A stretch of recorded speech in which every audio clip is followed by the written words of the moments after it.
I'm not gonna take up a lot of the time because y'all see keep getting ran up on.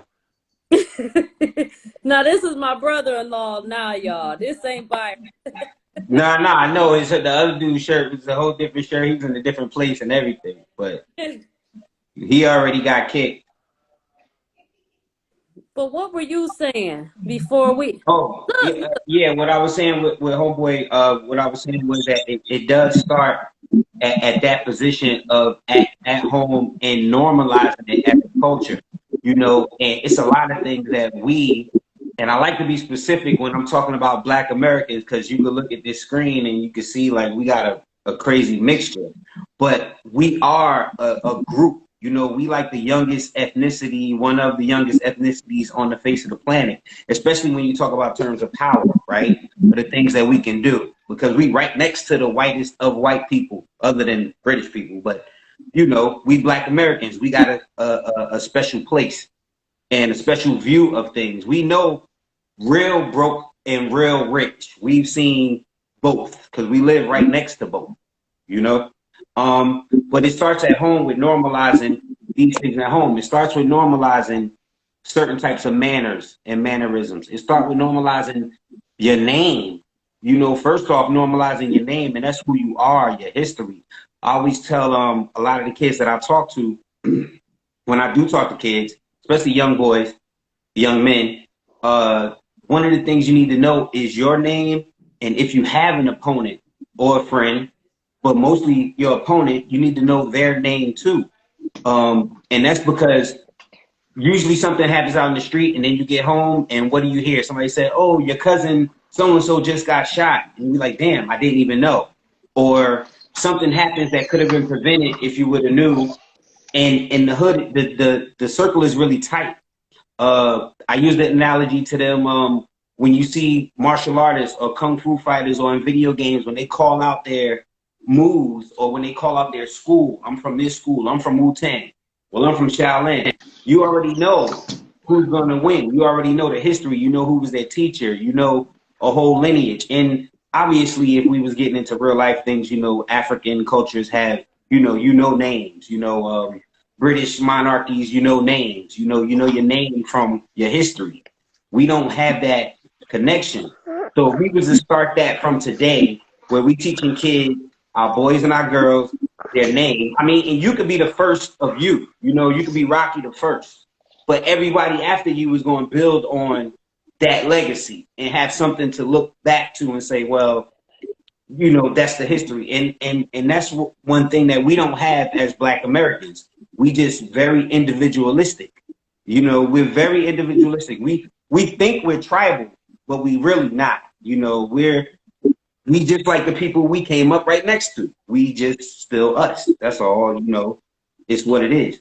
But we would have to do a lot of things from the top, from training our kids to like books instead of lean more towards books instead of technology, to lean more towards learning agriculture instead of, processed and buying things, to lean more towards, how if we go back to the topic, Dom, I see what you're saying. We are tribal, but what I'm saying is that at the end of the day, we all make that decision to be, we move individualistically. We don't have the unity right now, like other groups that have a symbiosis, that have a way that they move all together. But we all think separately, we're all splintered.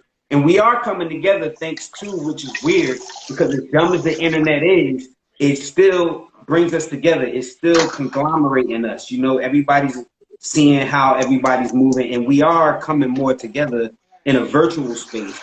But it's always been about us having that unity, having that basis of knowing who we are, figuring that out for ourselves, and then instilling that in the kids from a young age to where it doesn't look, where they don't feel weird. You know what I'm saying?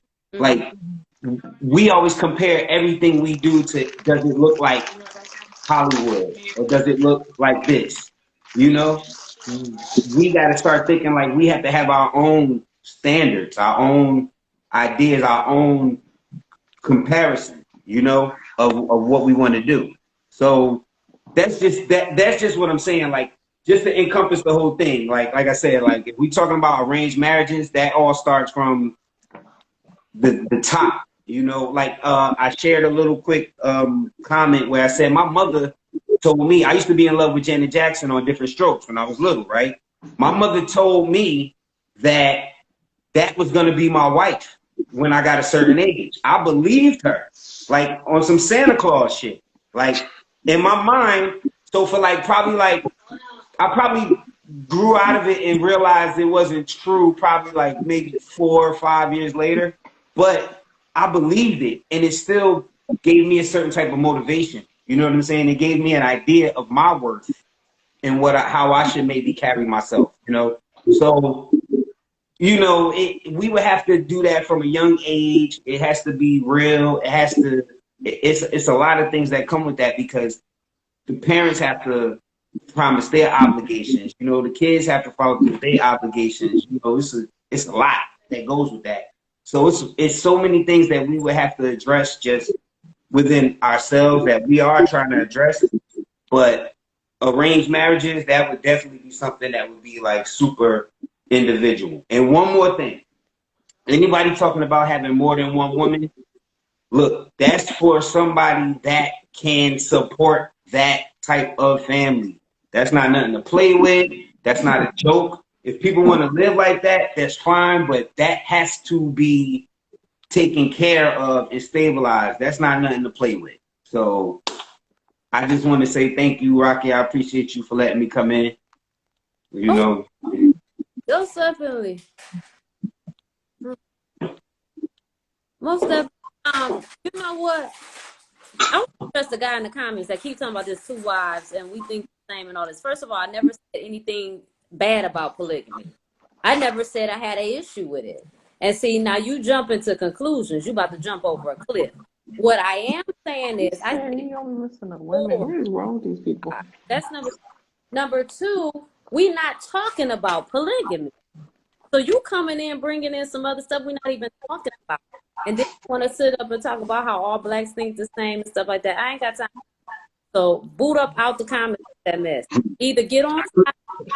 I'm actually entertained by them. It's actually cool. Well, look, and we could take it somewhere, because look, what's funny is that you got polygamy, and then you have like being polyamorous. You know what I'm saying? You can have many people you love, or you could be married to many people. This person is obviously talking from a stance of just having girlfriends. Now, he's not talking about being in love with multiple people, not talking about expressing a life, not talking about creating, you know, people that will better the earth, that's going to carry on a legacy. You know what I'm saying? So it's just like somebody just coming through and just adding on something for whatever reason. You know, like, sometimes it's funny, but it is what it is. And a lot of people don't know, like you said, like everything right now kind of be a joke. You know, everything right now is something that people only kind of touch the surface of. They don't really look into what they really talking about. You know, nobody takes stuff really seriously, you know?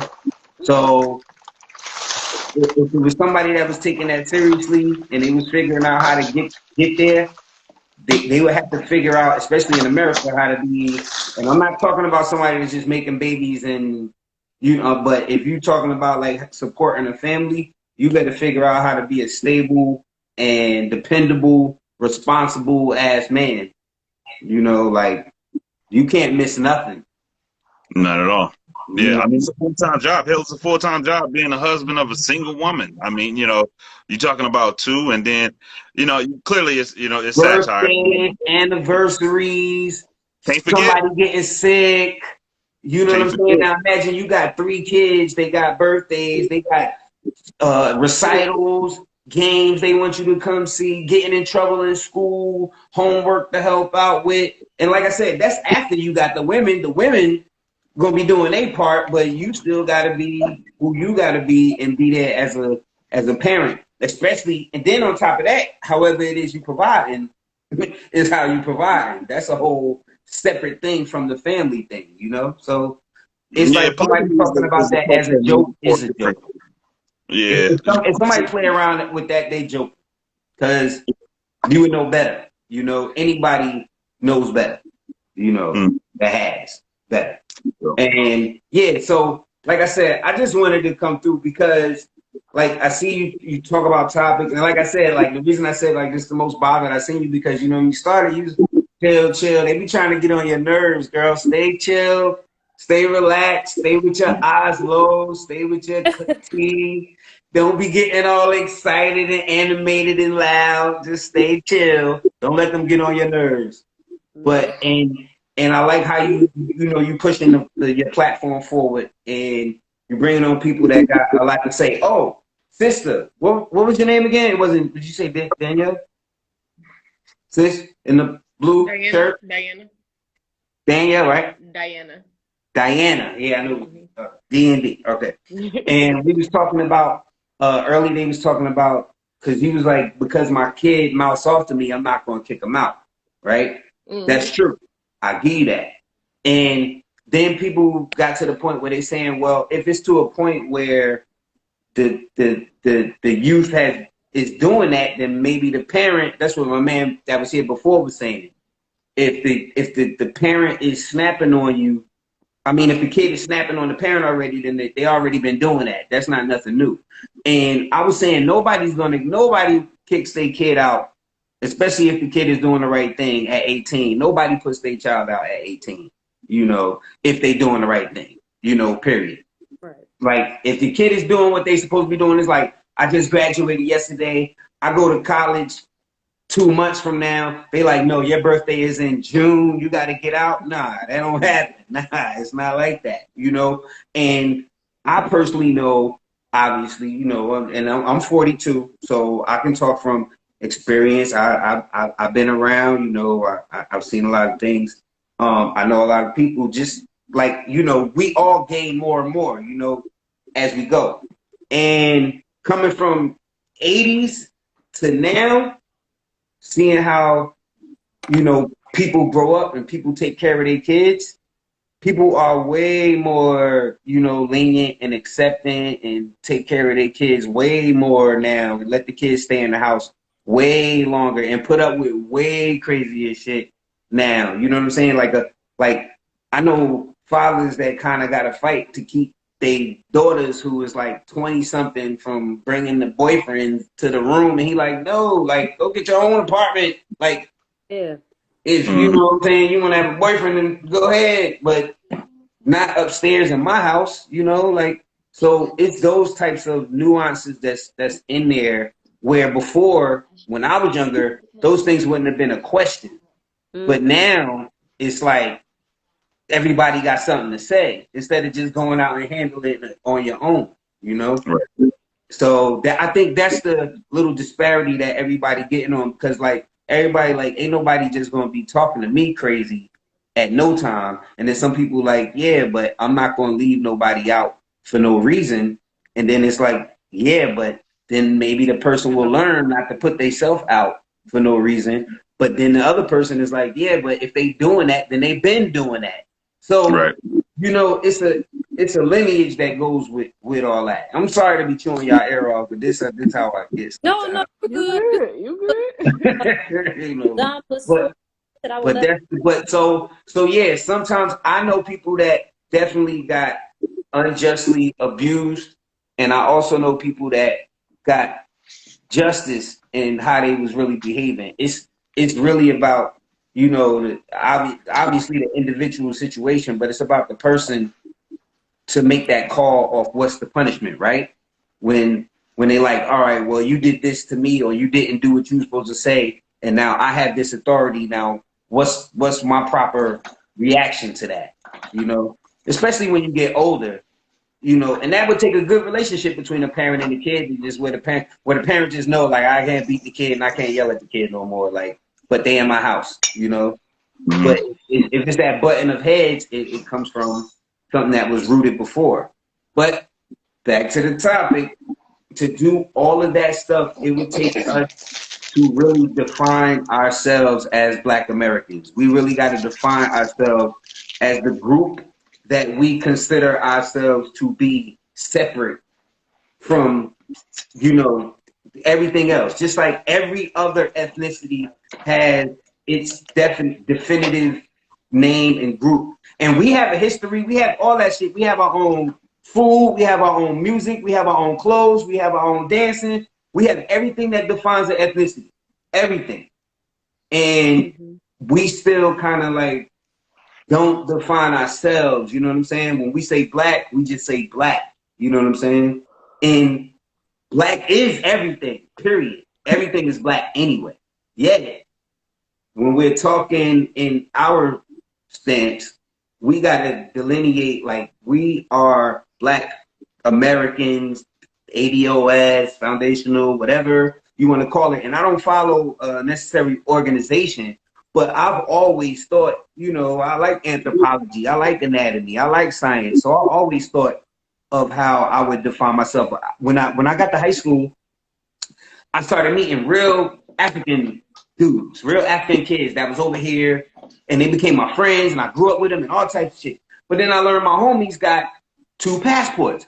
He got an African passport and an American passport. And I'm like, oh shit, you are an actual African American. You were like born here, your parents were there, you got dual citizenship. I was like, then what the hell does that make me? Really? Like, and so I had to think on that. So am I black? Am I no? And then I had to make the decision. Yeah, first off, I'm born in America, so I'm American. This is my soil, this is my land, period. I'm rocking with America, period. We be wrong a lot of the times, but I'm American. That's it. That's what it is. You know what I'm saying? Second, I know my lineage. You know what I'm saying? I'm learning my name. I know a lot of my name, but I'm still learning my name, and I've always been grateful for what it is. And it's like getting into that. Yeah, I got unknown, which is black. You know, unknown. My tones, I look at all my family. I got family, all of y'all tones. You know what I'm saying? All of y'all look like somebody in my family, like immediate family. Like my family is that mixed up, like tone wise. So it is a lot of unknowns. So I use Black American. I call myself, and I've been sticking with calling myself a Black American for a long time because it's unknown and it encompasses all my people who are unknown, but we was born here. And then I started learning, you know, all of the other actual, you know, organizations, but African American wasn't enough for me, you know, at the time, especially like I said, when I had all these African homies and I'm like, nah, bro, like, and then if I'm looking at the way that they organize compared to how my household is organized, nah, I ain't even got it like that. I ain't even had it like that. Like, they had everything set out for them. They could have organized marriages, arranged marriages if they wanted. We couldn't, because they're gonna respect their parents, number one, to do what they say. Number two, they're gonna respect themselves and respect their parents to do all of the schooling and or physical, whatever it is they have to do. Number three, they're gonna have the respect for their parents to have the religion of whatever it is to go through and do that too. So it's a lot of levels, you know, to what was put on them early. And a lot of that stuff, they Americanized. So it's not like it was beaten to them like it was beaten to their parents. They just know that that's what they're supposed to do. You know, so we need some of that. Like we need our own thing. Like Kwanzaa was a good try, but it still was like weird to us because it's like I said, we Black Americans, we the closest, we the whitest Black people on the planet. Like really, we are, because we got so much of them in us. Like it's crazy. Like and we create. That's why that's why I feel like we can see the best and we can see the worst. You know, we a small group. It's only how many of us is it? Like is it 100, 200 million Black American people, something like that? It's a small number, right? No. I'm lying. I'm sorry, because it's only 300 and something million Americans. So, you know, it's a small number of us. We only 12%, right? 13% of the country or some shit like that. Like 15%. Yeah. So it's not that many of us. What's that like? 44 million? Yeah, something like that. Like to go back. Yeah, 44. So and we influencing all of this. Everything we influencing. because even when we try to keep to ourselves, they still watch us wild hard, like watch us so crazy hard for no reason. Y'all saw homie today, the lieutenant that was getting arrested with the army stuff, and it's like, for what? Like, why? He didn't try to chill on this guy for no reason. Like, but statistically, you know, out of 200, 300 million people in one country, that's probably happening like at least 10 other places, right?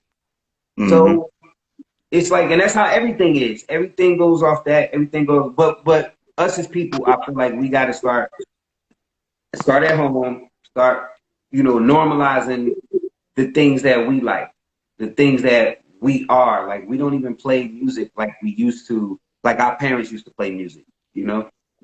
And of course, the information is rolling faster, so a lot of people don't sit around, but we just don't do it. We don't take our time with a lot of things. We let a lot of things go. You know, we let ourselves and we let our kids get soft. You know, like look at the NBA. They is like a bunch of babies, like big old babies. You know, like so. And no, rap, we don't even want to get into rap. Those like now rap is a female, and I be saying this like rap isn't that like a female? That's a female genre now, right? Like it's almost like if you a dude rapper, it's about to not be cool to be a male rapper. Like he's gonna be like, that's what girls do, bro. Like dudes don't rap. Like that's what girls do. It's gonna be like that in a minute. Watch, I'm telling you, it's not gonna be cool for dudes to rap. Like because it's not gonna be that many of them. Women gonna take that over probably for like the next 10, 15 years, and then a guy gonna come out. That's why it's been all of this melting of, you know, sexes and the melting of the styles and all of this stuff. So everybody can look like everybody else. You know, everybody look the same. They all have the same body, same face, same everything. Crazy. Well, yeah, it looks like just a an agenda. I mean, you know, the black music is probably one of the biggest exports, you know, in this country. So, you know, they want to package it to look a particular way. And I think that kind of, you know, is a good tie-in back to why probably arranged marriage is probably a good idea, considering that there's so much westernization, there's so much focus on a lot of things that doesn't benefit our community at large, that we probably need to dial things back and be the experts that we're supposed to be to our children and guide them in the right direction. I, for one, I have 4 boys, 4 sons who couldn't tell you what a WAP is, who couldn't tell what a twerk is. Who my oldest is, he'll be 17 in a month, and he doesn't know any of this music. I've completely partitioned him from any of the modern music only because it's so damaging. His intention, his intense focus, it has always been, you know, the things that he likes, not the things that the Western world or society in large wants him to focus on. You know, I really want him to master and really enjoy being a kid. You know, something that I think we all was forced to kind of go past. You know, I know Raquel had to be a mother early. You know, and a lot of the women had to be mothers early. So they didn't have that time to, you know, make the transition into, you know, from girl to, you know, young woman, from young woman to woman, from woman to, you know, wife, you know, from wife to, you know, a senior, you know, adult. We don't skip really lady, just skip lady altogether, right? Lady out, you know, the window. Especially for us, you know, they press fast forward on a lot of our cultural development. So we have an. Remember, we had Luke. We had Luke to do that for us. You know, we didn't need our WAP was Luke and, you know, like 357. You know, that was that type of exposure to us. Because not to cut you off, because you get right back to it. If we all around the same age, I think, except for you, but still, we had like a pregnancy boom, like in between our teenage years, like people from it was from abuse and from R. Kelly and from people being fast as hell We had a pregnancy boom like from like kids from like 13 to like 17, because in the hoods, you know, around where we were, because you would see young girls pushing carriages and then he will move on, you know. So we definitely had that, you know, going on to where, and to your point, like, yeah, we gotta we protect, we shield our kids. Like, I had a daughter the same way, you know, she's into what she's into, but she doesn't let those things be pushed into her face. You know what I'm saying? She knows it's gonna come, and she has no interest in that. So it takes a real amount of awareness. I think that's where the manhood of you or me individually comes in, where it's like, okay, this is what we perceive as what, you know, we would like to allow, and how we're going to make it happen, or how we're going to do it, and how we're going to present it. And then the fact that our family follows us, that's the testament to being able to do it right. You know what I'm saying? So that's how I look at it. No, and you're absolutely correct. And I think that's probably one of those things where we're probably going to have to, especially the men in our community, is going to have to step up and really be a good example for these young men, and definitely be something that these young women want to, you know, to grab. But the point is, we need a culture. We you know, we need the baseline of understanding of what it is that we want our children to have. I mean, there's no more important thing that I'm doing today than raising my boys. And, you know, it's critical that I raise them up to be the type of men that the women deserve. But that's the point.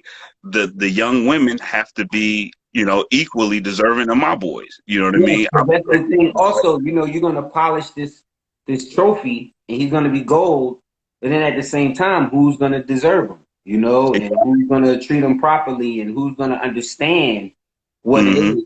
And that goes, you know, that obviously that goes both ways. And so it gets back to it again, where, like, also you were saying, like, about us, we have a culture. It's that we always kind of, or we've been, from my understanding, from my experience, we always compare and standardize our culture comparable to the people that, you know, we feel like have power over our culture, the people that present our culture. And somebody was saying this in the comments before. It's like, yeah, it's like everything is pushed and promoted on us, but we had more variety. You know, like, people can say, yes, we always had gangster music. We always had, you know, these types of drugs, and we always had this type of presentation in front of us. But before, especially with the information traveling slower, we always had more variety and opportunity of choice. Right now, like you said, you always fighting forward and batting away what you don't want to be in your circle. You know what I'm saying? You always kind of got to be on guard to filter that out. You know what I'm saying? At the same time, however it is, you working on yourself and your family, right? And it's like that's always going to be present, obviously, because, and I was saying this earlier in the comments, you know, life is going to be about struggle all the time. It's going to always be about competition. It's going to always be about overcoming somebody, something, some bullshit getting on your nerves. It's just what it's about. But that's what also spurs you on to evolve and be better, so that, you know, whether you passing that information down to your kid, or whether, you know, your fingers are getting tougher from playing the guitar. You know what I'm saying? It's we adapt. So we need that, you know, that smack. And it's about, like we said, like, everybody got their roles. You know, you the man, you the father, you got your role right here. Rock, you got your role right here as the woman holding it down. You know what I'm saying? The kids, you're going to want them to play their role. And when they step out of their role, if Rocky, if you're doing everything you're supposed to be doing, and if you're doing everything you're supposed to be doing, bro, as the dad, then whatever retribution comes to them just comes to them.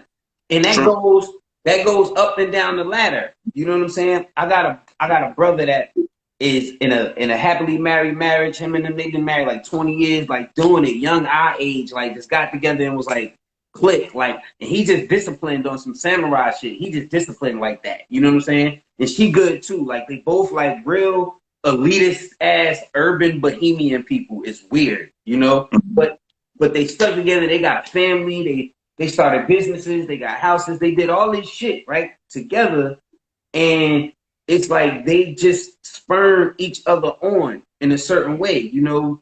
Metal sharpens metal, you know, and he does what he's supposed to do. She does what she's supposed to do.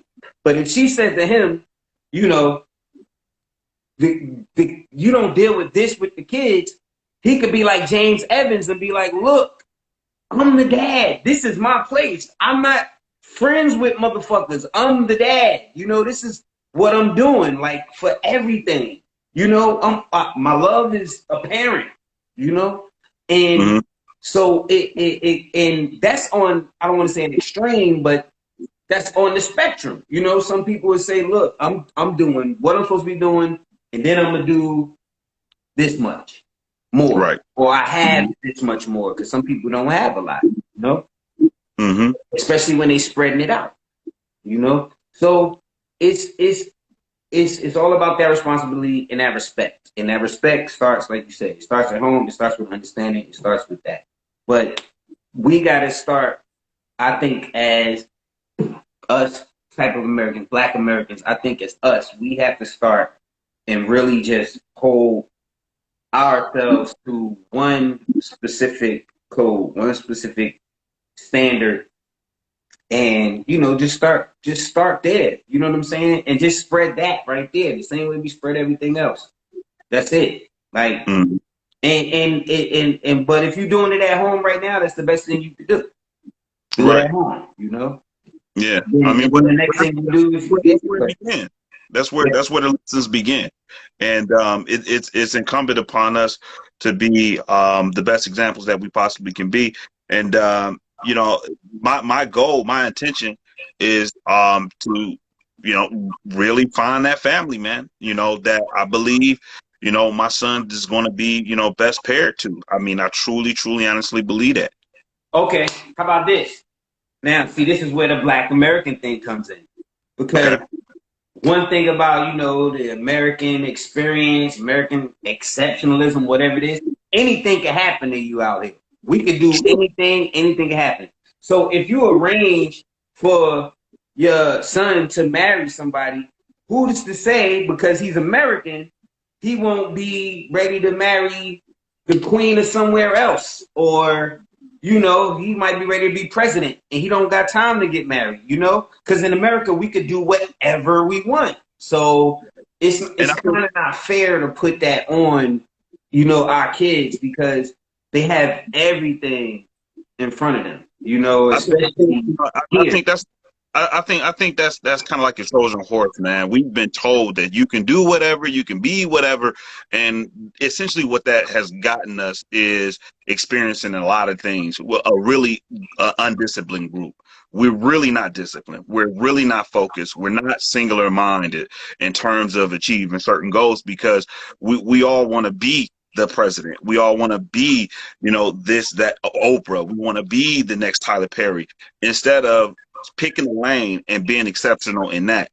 I have no problem with those from Bangladesh who say, nope, you're not going to be an artist. You're going to be a doctor. And then guess what? You're Dr. Patel, and you're about to marry your cousin Patel, and y'all gonna be doctors, and then y'all gonna move to the States, and y'all gonna have children, and then y'all gonna bring that money back. I don't have a problem with that, because that's how important it is. The problem is we don't have that luxury. We're on the bottom. We're literally on the bottom. We've been down here for a very, very long time, and we've been doing the love is free thing. You know what I mean? And while it's been fun, it's been cool. You know, definitely had an opportunity to knock off a lot of, not a lot of those things. You know, got a lot of notches on the belt, but what did that give me at the end? It really didn't give me anything. It didn't really fulfill me. So I'm the cheat code, you know what I mean, when it comes to something like that. So you ain't got to go through that. You ain't got to go, smell every flower. You don't have to do that. You can get focused, get resources, get yourself with the most important person you're going to be with. Keep in mind, the relationship that you have with the opposite sex is probably going to be the most longest and the most beneficial relationship you're going to have outside of friends, family members, etc. That's the most important one. So you need to gear yourself up for that. You know, I'm very pragmatic when it comes to things like that because that's the most important relationship. And if you don't spend a lot of time doing the work to prepare yourself for it, then you're going to find yourself in these relationships either fucking her up or she's going to be fucking over you. And that's the dichotomy that we need to avoid, because those relationships create situations where a brother step outside and he'll shoot up everybody on the block. You know what I mean? When he doesn't have his mind right or she doesn't have her mind right, so that they can come together and be the best group or the best two individuals that they possibly can be. I think it's critical. I think we don't have an opportunity to blow caution to the wind and to, you know, really do what we've been doing for the past 40 years. I think that has, you know, really set us back. We actually was going in the right direction prior to, you know, integration, when we were forced to be together, you know, when we were in segregation, and we were in Jim Crow and all that good stuff. We had to focus on family. We had to focus on community. But since the world is essentially opened up, you know, really we've kind of, you know, we're in cruise control, and you know that has only cemented us at the bottom. I mean, we're $1.2 trillion in spending power every single year. We're the ninth largest financial nation in the world, and we are still on the bottom in this country. So, you know, it just doesn't work for me to continue to do some things that I know for a fact didn't work in the past and put that on my son and say, hey, y'all figure it out. No, that's not fair to them. I know it doesn't. No, I totally agree. And actually, I don't think that's ever. I mean, that shouldn't ever be anybody's plan. But I don't think that's ever, you know, been the plan to leave anybody out there like that. And I was saying that earlier. That's another one of the comments I was saying. You know, like I don't remember if that was you or the brother man that was saying, you know, yeah, of course, like where you left is the previous generation's, you know, responsibility or whatever the case it is, or result of what happened before. But yet, and still, you remember what happened to, you know, at our previous generation. You know, like just the same way technology jumped up 30 years, the all of the stuff they went through was sped up. You know, crack was something that was not like, you know, opioids they already had for, you know, hundreds of years, and you know, all the things that came out of that, you know, just the whole economy that came out of that, you know, the entire economy that came out of that. So, and then obviously, you know, the generation that came out of that, and then the fatherless generation, then, you know, the stripper mom generation that's growing up right now, you know, like we know exactly what we spawning, you know, we seeing it. Like, of course, we can do the studies and we can get the proof, you know, but, you know, we sit here looking at it because we experiencing it, we living it, right? Right. So I think that, you know, and like you said, it's about really being pragmatic. I'm with that. I'm really with that, for real. I'm the one that's like, look, if you gotta chop it off, and let's go. Like, that's me, Right. you know? So my thing is definitely being in a situation where we still have to, that type of sacrifice has to have a system behind it, because you're willing to do that, but it shouldn't just be you. You know what I'm saying? And so other people should understand why your kids behave the way they do. You're not raising your kids to just behave that way just because. You're raising it because you will hope that will also be an example to people that's going to treat them a certain way, right? So you want that to spread. We treat people the way we want them to treat us. We raise our kids. Hopefully, they treat people, and you know, we can be whatever it is. Right. And it's about. I think it's really an acknowledgement of that. You know, us starting from the top, And I could do like I got the whole thing where I could be like, oh well, sister, like you was talking about how we need the places and the resources to be places and I'm trying to remember exactly what you said, but you was talking about how to resources to teach kids how to do certain things, a la, Nation of Islam, Black Panther Party type, type of things, right? And then the other sister, Danielle, was saying how she can point you to the but the thing is, we don't normalize that stuff. We don't normalize it like, oh, this is what regular. I tell you something. When I was coming out of high school, right, I was going to college, right, and they tell you, go to college, you gotta go to college, right? That's what they tell me. And then by the time like I started acting, but then I got into I started my first year of college, and then I noticed that like all my white friends that I did have, I had a couple that I knew from a lot, and they was going there like, oh, just take a business plan to the bank once you're 18, and probably get a loan for business and have knowledge of it and get it out. And I'm like, wait, well, why would you tell them always go to college or college at 18? I have a business plan. I can go to the bank, try to get a loan, and at least put that on the table for me, right? You don't get that if you told a kid that at 8 years old, they will be working on that plan from 8 years old to get like from 18. And then military, I can go to college. Whatever it is, like so it's a type of process that we always think about. Where it's like, oh, well, I know I need to credit now.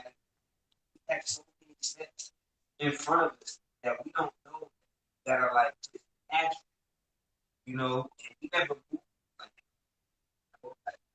that. I swear, I gotta say I have like from so many different people, my regular friends, from other people, my profession, people I went to school with. Yo, lost two. And you now. your phone is breaking. You was cutting out. My phone is breaking up? Yeah, like I don't hear you clear.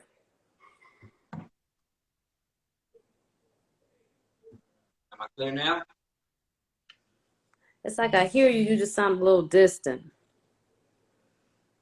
Oh. I think I'm about to start doing this more often. I don't know how to go about making the announcement or whatever, but Well, announcements all the time. I got a phone call, and so it changed the microphone. Oh, okay. And I would probably have to go back out and come back in to fix the mic, but I don't know if you're about to shut it down, but like I said, I really appreciate you. Brandon, I can't even add you back. I think we can maybe we can do this tomorrow. Tomorrow, maybe, I don't know, around the same time, 10 o'clock when the kids are asleep. We can give it a shot. I have a premiere of my show tomorrow. Bounce, Saints and Sinners is premiere tomorrow night. Season 5. If anybody want to check it out, that's great. But thank you again for having me on here. Thank you for coming on. No doubt. I enjoy your content. Keep it up. Thank you. Hopefully I'll see you tomorrow. We'll do God it tomorrow. bless you. For sure. All right, you too. All right, Brandon. Tomorrow. Bye-bye.